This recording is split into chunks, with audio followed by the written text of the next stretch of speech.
What's up? We're watching a little OT hockey, baby, between the Carolina Hurricanes and New York Islanders. Thank you very much. Islanders have to win, or this will be the first series that is gone. Clean sweep, baby. Islanders, it hasn't been that much of a blowout.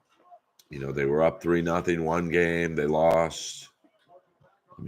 Carolina is one of the best teams in the league. So the Islanders are like the little team that could. Of course, my beloved Los Angeles Kings, they shit the bed last night. But, what can you do? Hello, ACDC 5150, baby. Not going to be too much wrestling talk. So we'll go hockey, comedy, politics. Nothing beats OT hockey in the playoffs. Literally every square inch of ice is fought for. And typically it's the unsung heroes who win the game. For the Islanders, it could be a Cale Clutterbuck, someone of that nature.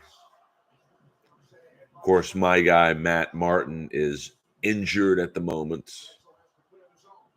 But the Hurricanes are very fast. Big and fast. But I want more hockey, so I'm rooting for the Islanders. Whoa! Saved by Varlamov. Let me know if the TV is too loud. Last time I watched it with the volume on, people said it was too loud. Orlov. Whoa! Some big hits in this game. Hit the like button for the 3 people in here. Come on, man. I have played at the Comedy Store in La Jolla. And seeing that I'm a paid regular at the store in Hollywood, I can play there anytime I want. So I have not headlined it, which I probably should look into. But, sooner than later, I hope. I've seen who they headline there. I've got as many TV credits as most people who headline there. There's a lot of clubs in the La Jolla, San Diego area. There's obviously the Comedy Store in La Jolla. Oh, boy. There's the American Comedy Club in San Diego, the Gaslamp District, along with the Laugh Factory. Oh, and I believe one more club, Comedy Madhouse. But that place is a real dump. Like, it used to be like a Mexican restaurant or something, so the acoustics are brutal. What up, Kip Smith? I'd like to thank Kip Smith, one of the 2 moderators I have here, as well as, along with Jordan the Lion, my main thumbnail guys. But I also like to thank the OG thumbnail man, the great Andrew Stovekin. Oh, I thought there might be a penalty there. So the Earlverse / inappropriate Earl. We got some Earl armies. We're small but mighty. All right, let me turn down the volume.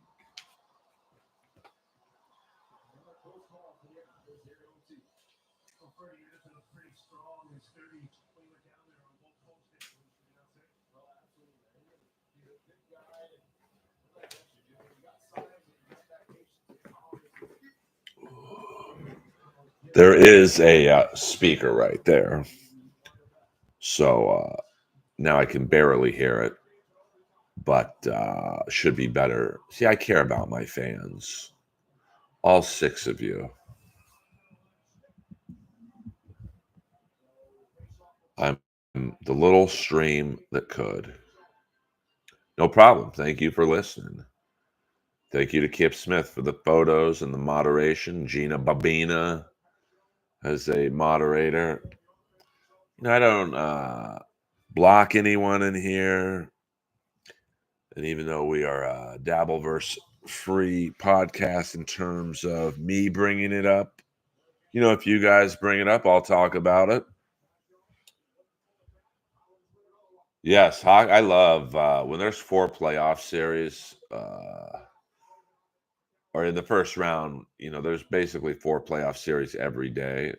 So for Saturday night or for Saturday, the games start at like 10 a.m. my time and then they go to 10 p.m. my time. So tomorrow's a big game for the Los Angeles Kings as they got blown out last night at home 6-1. Some nice fights in the third period, though. I don't think I met anyone in person in the stream. I mean, I know my friend Garnett from Winnipeg I've met. He's in here every now and then, which is why I do the stream, because the odds are the people in here, if it weren't for this stream, would probably not know who I am. I mean, ultimately, I'm trying to build up a big enough fan base where I can tour a little bit more, not too much more. Okay, I didn't know you were in here, Daniel M. Very few. I would say I've met probably maybe 15% of the streaming listeners in here. So, we got some big, Jesus, some big hits in this game. 29-18. I'm not that old, man.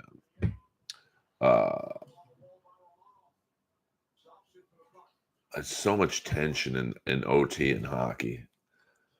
Let's all collectively cheer for the New York Islanders. Whoa, Jesus. So, I'm just trying to build up content on YouTube, crack the algorithm. I'm still really unsure how to do that unless I buy streams or views or whatever, or I think you can even buy likes on YouTube. I learned my lesson. I bought views for my podcast back in the day. I felt dirty about it, but when I was told that at the time 70% of people in iTunes comedy do it, I was like, fuck it. But then it was like, it's kind of pointless to have fake views or followers because ultimately I'm trying to get people to come to my shows or watch the jellies or, I'm dying up here or whatever. So if it's fake views, those fake views aren't going to watch whatever I'm trying to direct the stream to watch. So you live and learn, We got, Horvat with a nice shot. I think probably a few. I mean, I know this one roast battle comic, and she's a comic of the second era of the show. She has like 20,000 followers, but she's never been on TV. She's not a paid regular at any club in the city. That's a little fishy. And also their engagement is a little off. It's like they'll put up a picture and get maybe 100 likes. So, like I think I went on Social Blade and on Twitter and Instagram. I think 94% of my followers are real now on both formats. And so, my engagement, and I think I have close to 12,000 followers on each format. So I should be getting 100 to 300 likes per picture.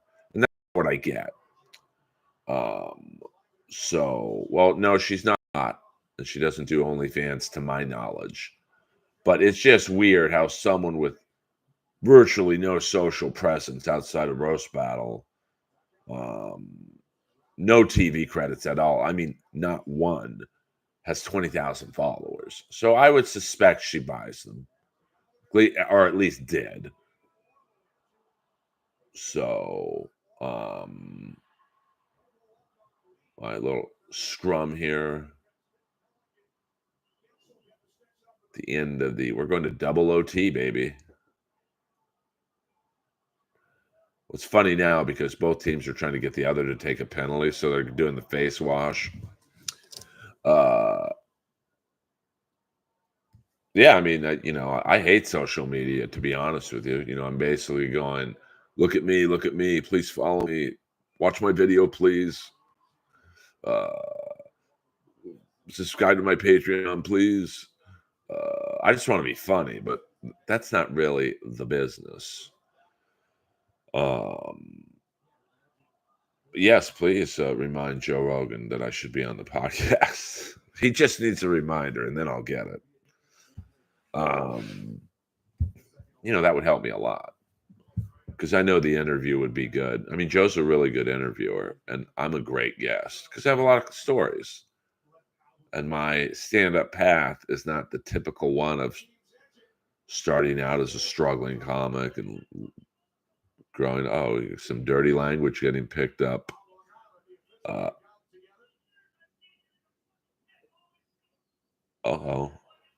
Watch out. Ah!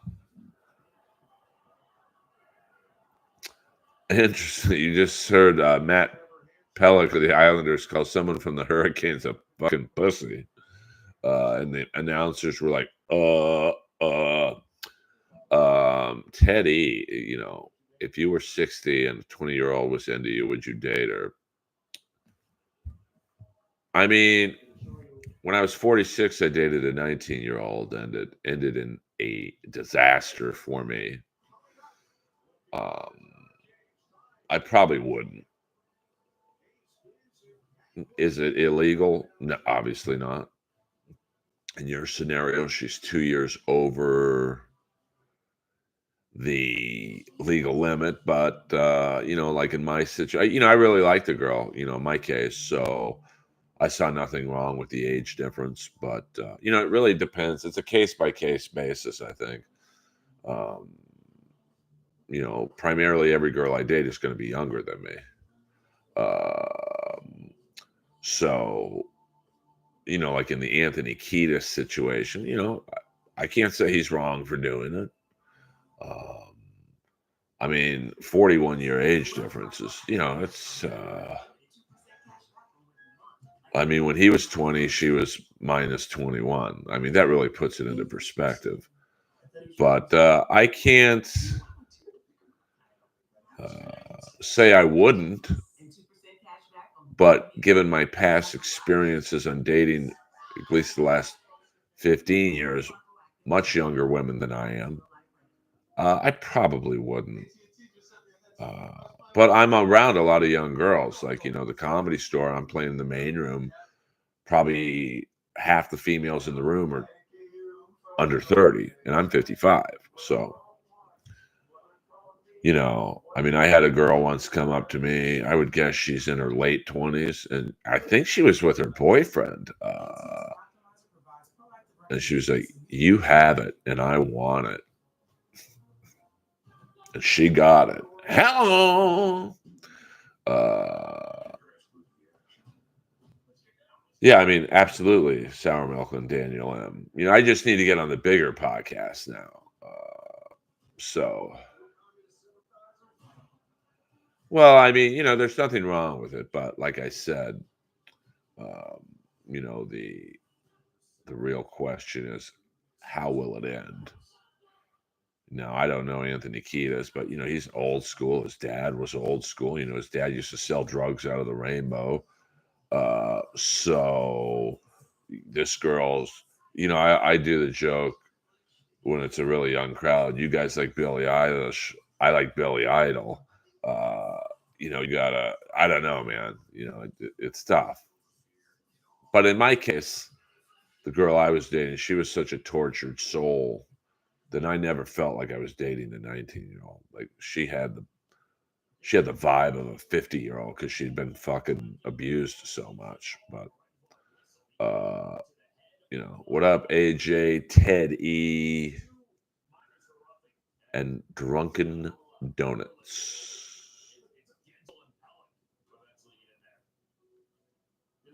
Love double OT hockey, the best. But talking about the Carolina Hurricanes and the New York Islanders playoff game, it's probably why we only have 6 people in here. But we should have 6 likes as well. So body slam that like button. We're all in this stream right now, man. I don't need to do this shit. I could be in bed naked. Maybe that would get me some numbers. No. Well, it's a shoot off or shoot out in the regular season, but in the playoffs, they go. I mean, this game could be 7 hours.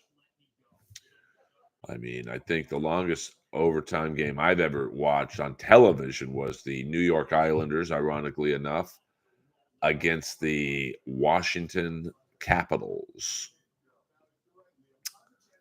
It was a 5.5 overtime game. So basically almost 3 games.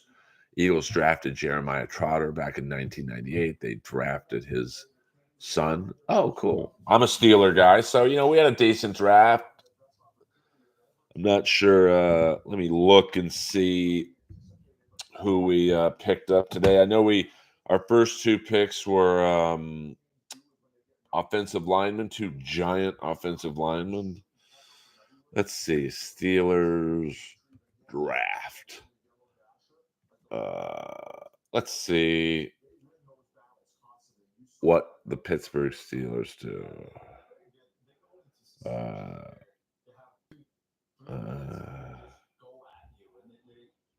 right, let's see. I don't know how I can. All right, let's go see who the Steelers drafted. I think they drafted in day 3. Okay, here we go. Steelers select cornerback Ryan Watts, 195th overall. Defensive tackle Logan Lee, 178th overall. Offensive lineman, 119th overall. So, they're so far their first round pick was an offensive tackle. Second round pick was a center. Third round pick, a wide receiver. Another third round pick, a linebacker. So, they're going for the meat and potatoes picks. Obviously they weren't going to draft I think they did draft a quarterback, I believe, but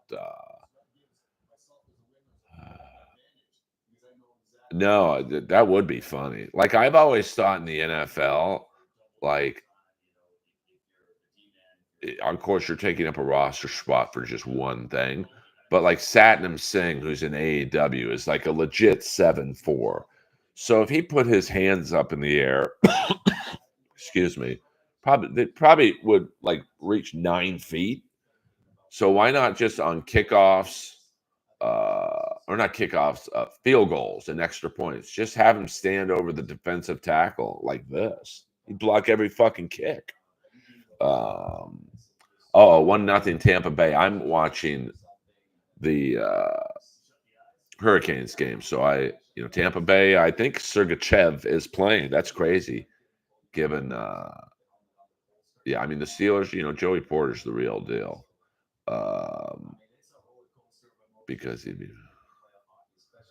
I mean, but I'm assuming there's a reason why you haven't seen a 600-pound goalie or a 7'4". I guess you'd call it a kick blocker. But I'd be curious to see a team try that in like training camp or preseason. You just find like the world's tallest guy and say, "Hey, bro, you don't have to do a fucking thing. Just stand there and put your arms up." I mean, that would fuck with the kicker. And then if it was successful, you'd probably see all these 7'5" guys on NFL rosters. Um, so what about an overweight lesbian? I mean, listen, who knows? I mean, I think and a lot of people, actually, no one agrees with me on this. With the new elite basically being Kazuchika Okada, the Young Bucks, and Jungle Man Jack Perry, I get a Four Horsemen vibe from them if they do it right. And now Kenny Omega comes back this Wednesday on Dynamite, at least on camera. They're in Winnipeg, his hometown. So, if you look at some of the factions in AEW, there's some good factions. You have Christian, Luchasaurus, and Nick Wayne. You've got the New Elite. You've got,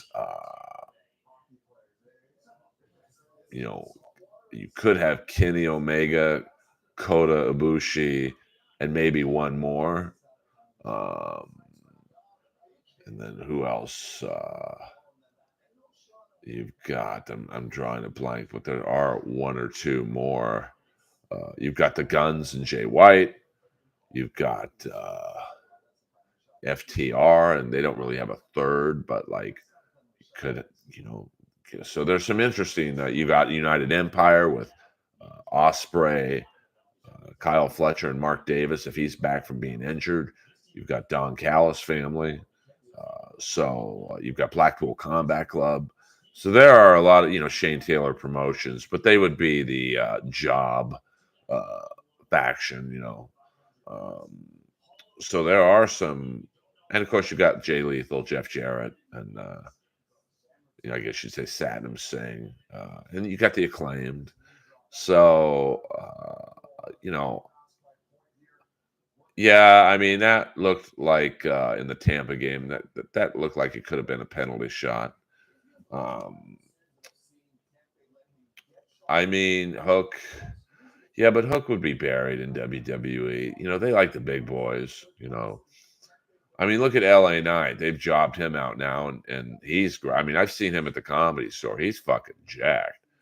So, although I think everyone wants to have their WrestleMania moment, Hook would be buried. Like Hook would, I don't think he would do well in WWE. They don't really book the smaller guys good.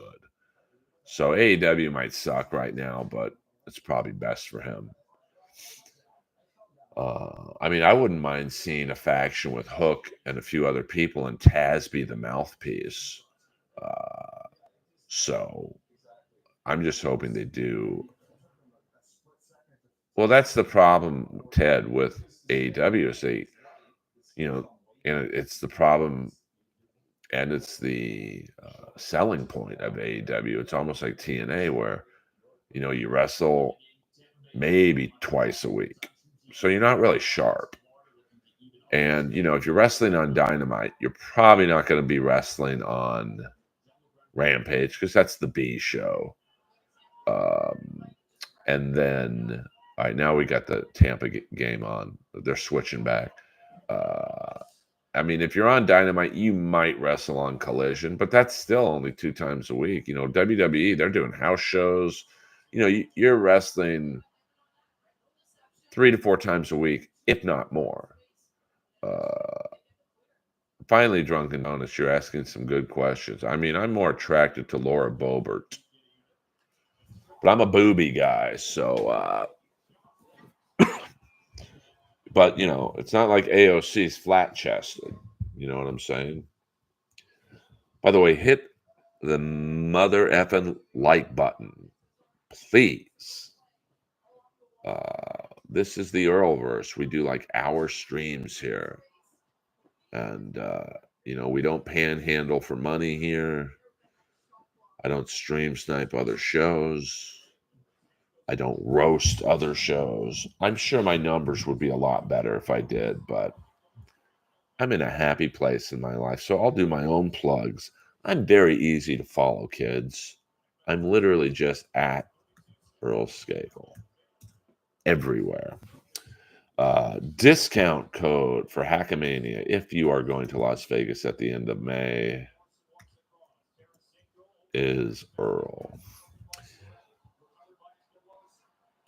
Yeah, I mean, Deanna she's very good, but like, all right, lightening up 2-0 now. A shorthanded goal by Hagel. Um, you know, she's tough because like she's not in the like she's in great shape, but she got a bit of a belly and stuff. So I don't know if that plays well to have your champion kind of be a little pudgy. But Tony Storm is an interesting body, like a big ass, gigantic legs, no tits. She's the champ, so maybe I'm wrong. I'm waiting for Mercedes Moné to get in the ring. I mean, she's kind of been a dud, to be honest with you. Oh, thank you, Liberty. See, that's what I need in here. That's why I do these streams. I need to get people like I need about 2,000 more people like Liberty to discover me, and I am the alternative to the Dabbleverse, where if you don't like all the sniping and the hating and the bickering and the babbling about Stuttering John, I'm the stream for you. But if you do like that stuff, respect. But we don't really do that here. Yeah, I mean, it's just right now the women's division in AEW, I think is pretty good. You've got Tony Storm, you've got Willow Nightingale, Julia Hart, Mercedes, Deanna. You've got potentially coming back Britt Baker, Jamie Hayter, Thunder Rosa. Um, I think Abaddon's like a funny humor role, and she can job. Um, so it's going to be interesting to see how they book Mercedes. I'm assuming she's going to win the title in London. I'm also assuming Osprey is going to win the title in London. Thank you, Liberty. Listen, I'm not shy. I need the help because right now the big podcasts they don't fuck with Earl, and that's what I need to do. Thank you, Kip Smith. Yes, I'm on Patreon. I think I have 12 subscribers. I do put up a fair amount of content. My biggest selling point on Patreon, anyway, is that I do put up my longer Comedy Store sets there because the Comedy Store made me take my long sets down off of YouTube. I don't know. I mean, I used to love roller derby as a kid. LAT birds. I never knew roller derby was fake, though. That's the funny thing. Uh, yeah, I don't know how to do the bottom scroll. Kip, maybe I don't want to bore people with technical talk. Like, ideally, what I would love is the bottom scroll to have, follow at Earl Skako, blah, blah, blah, blah, blah, Patreon, blah, blah, blah, blah, blah, blah, blah. I'm assuming there's a template I can use on YouTube, at PayPal, blah, blah, blah, blah, blah, blah. So right now, this is as good as I can do right now. Well, but the top podcast you don't ask to be on. Rogan, Theo, Tom, and Bert. Um, they ask you. So, they have to think. hey, people want to hear Earl on the podcast. Let's have him on. Because if I call and say, hey, Joe, can I get on your podcast? He's like, what the fuck are we going to talk about, dude? But if, like, I don't know, someone recommends me to him or he sees enough fans tweeting at him about it, then it happens. So, but I mean, like, as a kid, I never really realized that the LA T-Birds would win every fucking match on the last trip around the rink. They would always be down by 5 points, and they would always need either skinny Gwen Miller, who was their female star, or the Guatemalan flyer Ralphie Valaderas to get 7 points, and they'd always win by 1 point. I'm like, as a kid, I was like, man, that's crazy. They always come back. Yeah, I loved being on Your Mom's House, and the last time I was on their podcast was the wrestling podcast, or the wrestling episode, when Tom was doing his Mystic Rick character, and he told me to come on as a character, and I called him fat. I don't think he liked that, but I was just in character. Yes, the Islanders live another day, babies. Fuck yeah. I don't even like the Islanders, but I'm happy. Yeah, start small and be funny. I'm trying to, just let my comedy speak for myself. Good for the Islanders. All right. They're taking a look. It's a good goal. The Islanders live another day, baby. So, I mean, I don't really concern myself with what other people are doing because it doesn't affect what I'm doing. But I am I'm in the worst category you can be in stand up, older white comic. Like, you literally can't get any worse than that. It's the worst category you can be in. But KB, I will see you. It's the day today, April 12th. I was seeing him a month, I guess, a month from this weekend. So, is rest in peace, Vic. I'm sure he's looking down on the Islanders, and I mean, the Islanders, they're like the little team that could. I mean, Carolina's clearly the better team, but the Islanders are, they're hungry. And that's the great thing about the playoffs. It's like the better team sometimes doesn't win. It's the team who wants it more. But Kay, I will see you in a month. Looking forward to finally meeting your acquaintance. What up, Elite? I am, I'm just doing a little stream here. If I was a roller derby guy, I think my name would be Dick Hammer. Drunken Donuts, be nice to Kay. Like, we don't talk nasty to women on here. So please, I know we joke around a lot. Don't be disrespectful to Kay. She's a friend. So I don't even know what your question means, but based on your previous questions, yeeks. Yes, I do stand up. But a lot of people ask me, Earl, how do you make money? I make it through stand-up comedy. I make it through voiceover acting. Most of you know this, but Liberty, you're new to the stream. I am the father on Tyler, the Creator's cartoon, The Jellies, which I believe is still on Adult Swim. Someone told me it's not on HBO Max anymore. That's news to me, but they don't really tell me that stuff.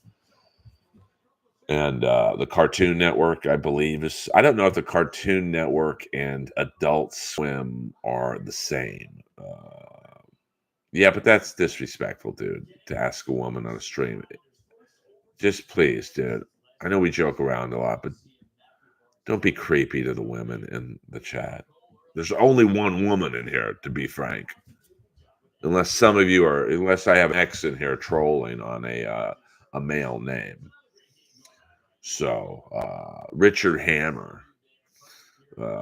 Like the drummer from Poison, the drummer from Poison's name is 3-0. Jeez, this game could get rough. Like the third period last night in the King game. The drummer from Poison, his name is Ricky Rocket, but Ricky Rocket is not his real name. His real name is Richard Ream. Now, why would you do that if you're his parents? To name your kid Dick Ream. Hello. So yes, looking forward to Hackamania. Okay, should be a fun time. I'm interested to see how everyone plays with each other. Yeah, it was a great gig, Liberty, and the show never got canceled. I get asked about it a lot, but Tyler the Creator is very busy, and he's very popular. Everything he does is successful, so I just think he wanted to move on from the cartoon, which is too bad for me. But what can you do? Well, thank you for apologizing, DD. We don't talk dirty on these streams.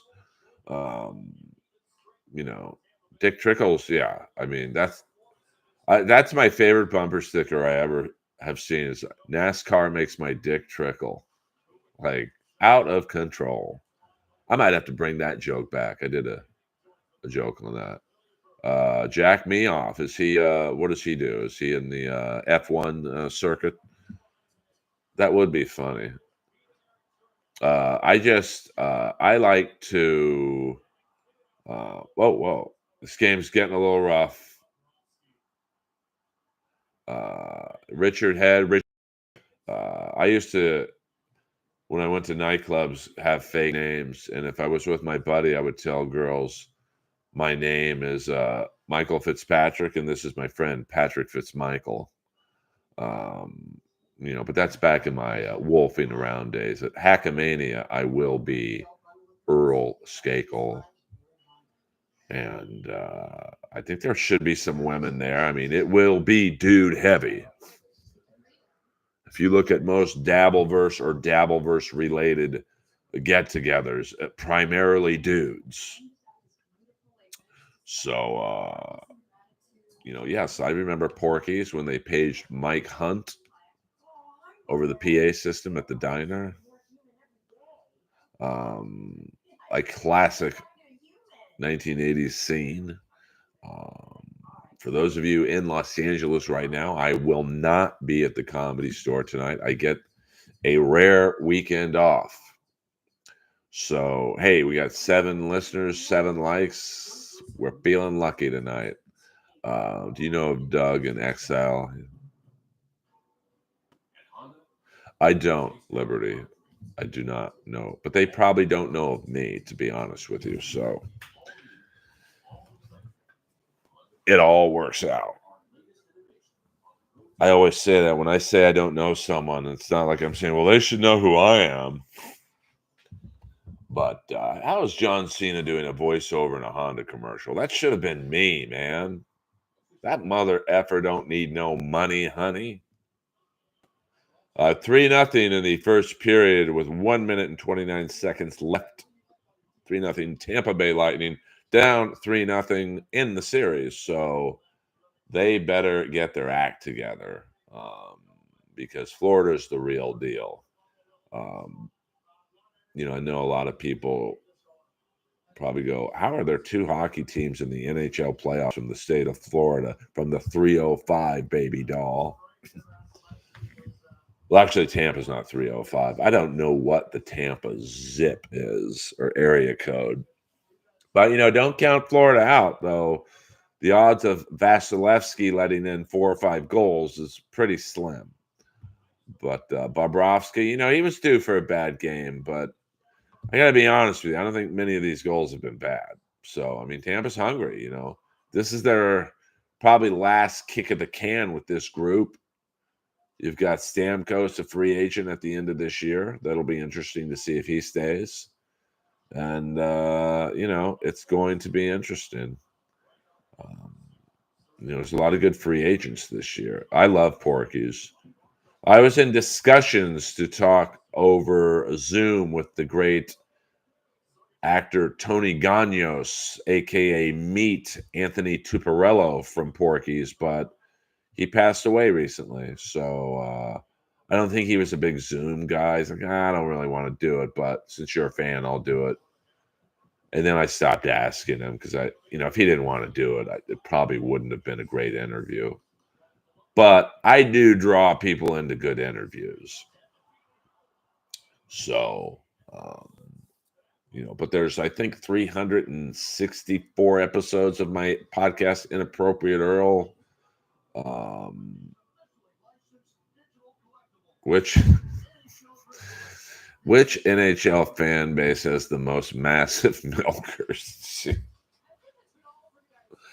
No wonder nobody knows who I am. These are the type of questions I'm getting in the stream. Someone actually used that phrase, AJ, to me last night. Mommy milkers. 3 goals in the first. I mean, Bobrovsky's played very well. So, yes, happy 73rd birthday to the space ace, Ace Frehley. Well, some of those Canadian fan bases are quite large, if you know what I'm saying. Ray DeVito, I doubt Ray said that. I've actually never met Ray. I believe I've been on shows with Melton, but we didn't talk to each other. Never met Carl, so. You mean the Lightning Stadium? Or because I went to a game early on in the Panthers' existence. I just remember it was in a really bad part of town. Thank you, Liberty. So this is the 516 against the 305. I thought there might be some action at the end of this period. It wasn't Liberty City, but fuck, I just remember there was like a huge pawn shop right next to the arena. And then I think Sunrise is in a better neighborhood. I mean, you couldn't really put a team. Now I'm talking the Florida Panthers. This is the era of the great Paul Laws and Joe Sorella and John Van Beesbrook. If you're thinking I'm just bullshitting. So, but now the Panthers are one of the perennial better teams. 904 in the house. And the Lightning have been a great team for the last probably decade, they're probably at the tail end of the run, at least with this team. And the problem with the Lightning is they go all in at the trade deadline. So they trade picks, first round picks. I mean, what did they trade for Tanner Jeannot for Nashville? Like a lot of picks to get that guy because they thought we need a physical player. No, I've never had to pawn anything. I'm good with my money. Do I need the amount of leather jackets I have? I probably don't. But I'm actually pretty good with my money. So, that's why I can do a stream for 45 minutes and not make a single dollar and still have a good time. Yeah, thank you, Liberty. Inappropriate Earl is on Apple Podcasts. It's on SoundCloud, and select episodes are on YouTube. I think my last episode was my comedy friend Roger Rod. That's on YouTube. And then the episode before that was a top casting director in Hollywood and great hockey fan, Matt Berry.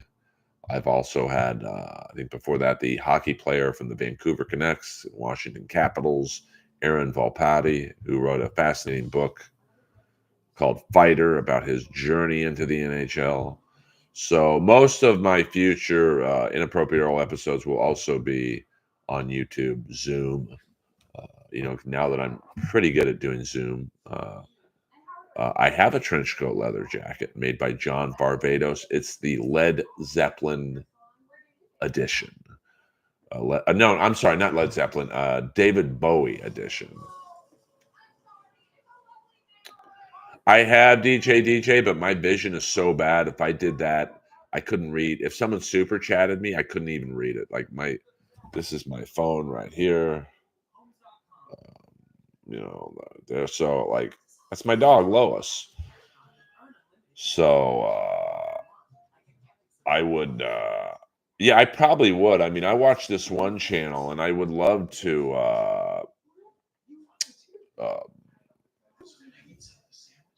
Plug it. But it's this guy literally. I think it's a two-person crew. They just drive around LA at night, um, reporting on crimes. They're like, what's that? What was that? Jake Gyllenhaal movie with the paparazzi at night. They basically do that. Now I've noticed they don't make a ton of money though. Like they have like 1,200 people in the stream, like, and I've seen as many as 2,000, but not very many super chats. So that seems like a lot of money to burn on gas. I mean, they literally drive all over LA from Long Beach to Compton to Beverly Hills. Uh, I mean, I thought about live streaming one of my comedy sets at the store, but if people were super chatting me, I couldn't read it. I'm thinking of different ways to kind of spruce up the stream. Uh, Mason in Portland, big time stream listener. Better guitars, Bruce Kulick or Vinnie Vincent? That's a tough one. I think Bruce Kulick is the more rounded guitar player. I think Vinnie was the better songwriter slash guitar player.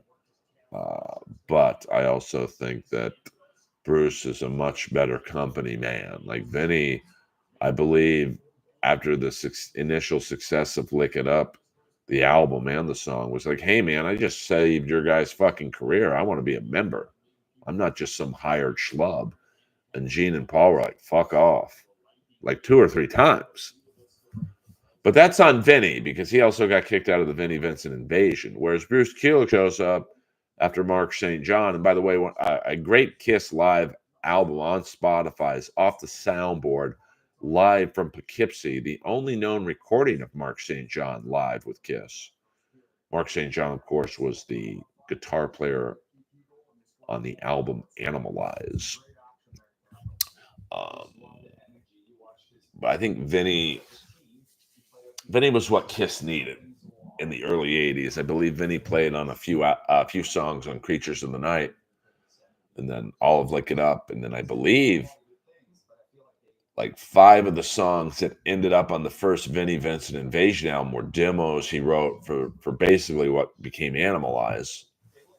Back on the Streets, No Substitute, a couple other songs, but it did not end well for Vinny and Kiss. And Vinny's still trying to rip off his fans. I was one of the fans that bought his box set on cassette, which probably should have been the first red flag for me, and I never got it. Yeah, the Lightning is a good name for a Tampa Bay, given the thunderstorms. The Tampa Bay Thunder would have been a good name as well.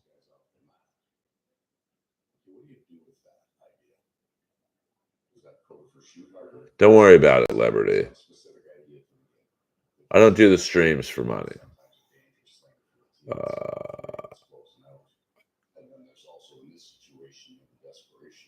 I can't help you out with Super Chat, so wish I could. I spend my money on black tar heroin. Well, just take a day off and send me a Super Chat. You never heard of Jake E. Lee's name? Jake E. Lee was probably my favorite guitar player from the 80s. I mean, from Bark at the Moon to Badlands, and I think he did an album with Mandy Lyon that was never released. All right, Liberty, nice to talk to you. You have a good weekend. Good luck. My brother used to skateboard with Christian Hosoi in West LA and Bel Air empty pools, so I'm familiar with the skateboarding world. A great documentary on Christian Hosoi I once saw. I forget, it might have been on Netflix or maybe it was Amazon. Amazon has some wacky documentaries. You know, they had a 25-minute documentary a couple years ago on the heavyweight boxer Michael Dokes, which was interesting. But yes, I love me some Jake Ely. You know, Badlands was just wrong time. You know, that was right when grunge was coming and Guns N' Roses was starting to blow up, and you know, Badlands just wasn't, outside of Ray Gillen, they weren't the best looking group of dudes, but as musicians, you know, you won't find many better drummers than Eric Singer, Craig Chason on bass, and Jake on guitar, and Ray Gillen, a piece of shit as a person. But my ex-girlfriend who used to work with him said, Earl, he could sing you the phone book and it would sound good. So, you know, but he was knowingly spreading HIV around, which they say that's why Jakey Lee kind of had a bit of a, you know, Jakey Lee after like the early 90s just dropped off the face of the earth for like 20 years. And the rumors was always that he and Ray had dated the same girl, and Jake thought, oh my God, I'm going to die. And I think he moved to Vegas and worked on cars. I mean, someone said he didn't pick up a guitar for 10 years. That's insane. That's like me saying I'm not going to do comedy for 10 years. Of course, most of you in the stream would probably wish that, but I'm in it to win it. Thank you very much. I mean, we always there were a lot of orgies. I don't know if they were classified as gay or straight, but you know, some in between, if you know what I'm saying.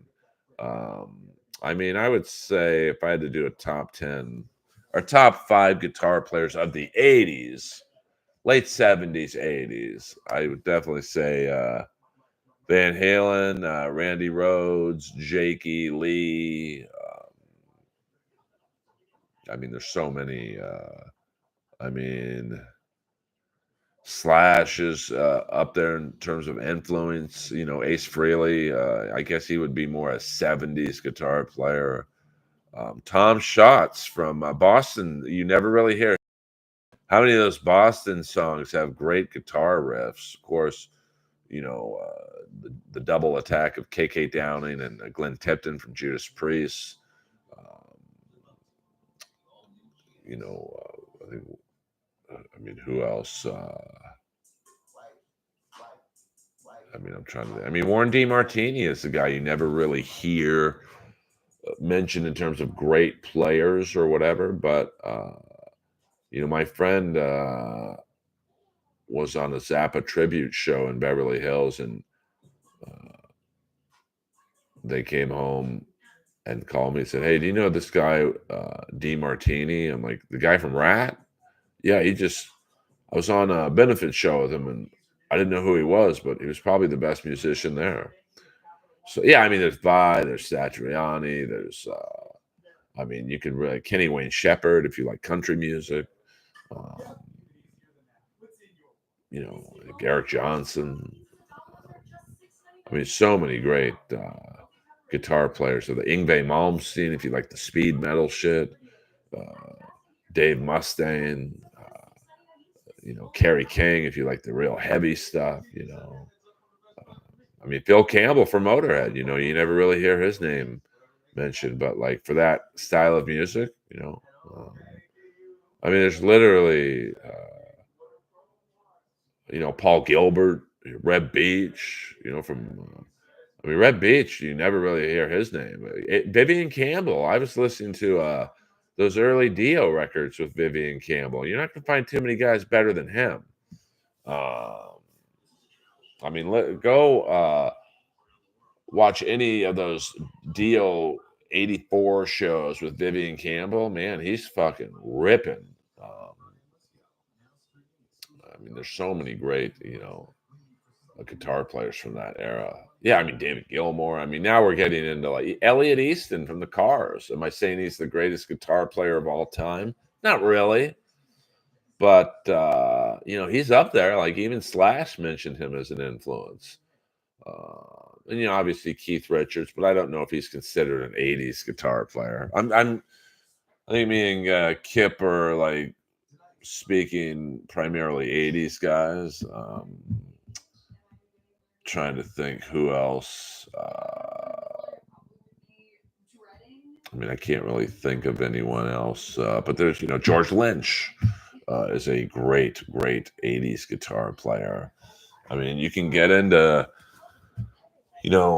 many different genres. Jerry Reed, now he's not an 80s guy per se. He was more of a 70s guy, but, he's so much more than just fucking the Smokey and the Bandit theme song. Vernon Reed from Living Color. I mean, that guy was fucking awesome. Who else? I mean, Roy Clark from Hee Haw. I mean, but he's not an 80s guy, but and a lot of the guitar players in Alice Cooper, look at Kane Roberts, he doesn't really get the credit because he's he had this fucking gigantic body, but he was a great 80s player. And then, after him, I think it was, who was it? Al Pitrelli for Alice Cooper. I mean, really any guitar player for Alice Cooper is pretty good. You could just go. I mean, this could be a 7-hour podcast if we named like top 80s guitar players. Richie Sambora. Yeah, I mean, Ozzy, Zakk Wylde. Joe Holmes is a very underrated guitar player. He was more of a 90s guy, but I saw Ozzy with Joe Holmes, I think on the Osmosis tour, and he did Randy Rhoads and Jakey Lee very proud, and Zach. Who's that guy from the Beverly Hillbillies theme song? We'll listen to a story about my uncle named Jed. Zappa. But he's not. I would guess would be considered more of a 70s guy. I mean, there's so many. Even some of the. Brad Gillis from Night Ranger. Jeff Watson from Night Ranger. Adrian Vandenberg, John Sykes. 3 minutes left, guys. 3 minutes left. Get your questions, concerns, super chats, gifted memberships, whatevers. Whatever you want, get them in, because in 3 minutes, I've already got the arrow on the end stream. I don't give a F what's going on at the 59-minute and 59-second mark. I hit end stream. We don't do 7-hour streams here, baby dolls. So, because I don't stream snipe and talk shit about other shows, I can only go for about an hour. Yes, Kay, Lois is in the building. Well, Lois is with Gail right now. I will have Lois back. Lois will not be at Hackamania. It's too hot in Vegas. Way too hot. But I will be in Vegas. Yeah, Prince. I mean, we could get into, he would absolutely be considered an 80s guitar player. Des Dickerson, who played with Prince in the early Revolution albums. He was a great player until he found God, and then I don't know what happened. He ripped me off. I bought one of his bandanas on his website, and he ripped me off. The guys from Iron Maiden, was it Dave Smith and those guys were great. Trying to think. Tom Keeper is a great guitar player.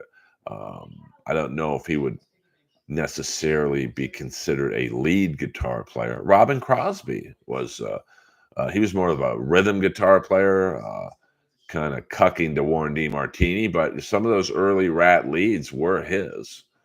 So, listen, Kirk Hammett, Metallica, the quintessential 80s guitar player. I think I said Dave Mustaine before. All right, we got 1 minute left, guys.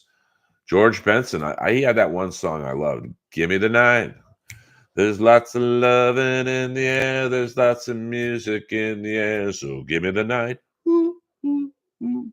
And then, you can get into other genres of music as well. Pop. Roger Steen from the Tubes. Steve Lukather, who played on about 10,000 albums, literally. He was basically the rhythm guitar player and lead guitar player in Michael Jackson's backing band outside of Beat It, where the solo was done by Eddie Van Halen. And I didn't know this. The solo for She's a Beauty by the Tubes was actually done by Lukather. So, all right, guys, 15 seconds left. We've done a nice positive stream tonight. I'm going to get back to watching hockey. I might come on later tonight. So I appreciate it. Hit the like button. Share this if you can. Throw it up in Discords. Whatever. Anything helps. The number one question I get from you guys and DMs and other things is, yes, thank you, Kip Smith.